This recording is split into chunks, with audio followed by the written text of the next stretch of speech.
Helmet උඩේ helmet උඩ කොයිද මේ යන්නේ? මේ හැපැත්ති කඩේට යන්නේ. එහා පැත්ත කඩේට යනවා කියන වෙලාව මොකෝ ඔළුව ගෙදර තියලා ආවේ නෑනේ. රාලහාමි මේ නෝනට දරකොඩයක් ලියලා දෙන්න.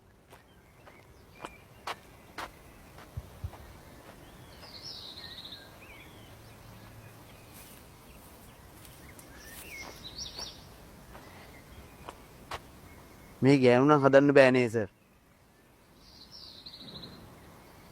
මම නම් කියන්නේ සර් ගෑනුන්ට ඔය ඉස්කෝලේ තහනම් කරලා දාන්න ඕන.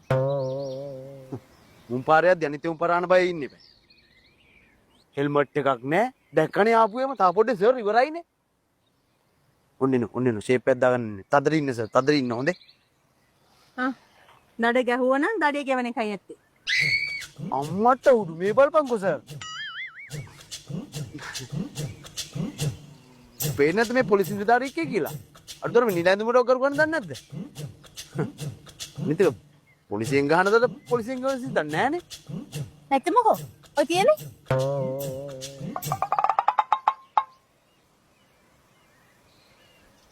ඒ මොකද්ද සර් ඒ වුනේ? ඒ කොහෙවත් යන ගෑනුන්ගේ දඩ ගෙවන්න උද සර්? අනිත් එක සර්ම දඩ ගහලා. පෑනිගේ දඩේ ඉතින් මිනිහා ගෙවන්න නැතුව වෙන කවුරු ගෙවන්න දයිසි? ඈ?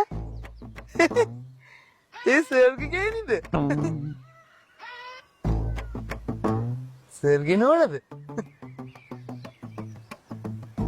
පොඩි සිරියාවන්ත පාටකුත් තියෙනවා. එහෙනම් ඉතින් මොකද සර් දඩ ගැහුවේ? නෝන නෙවෙයි අයිසේ අම්මා තාත්තා වුණත් වැරදි නම් වැරදි. ඈ? තමන්ගේ උන් හදාගෙන ඉන්න එපා පිටේ උන් හදන්න කලින්.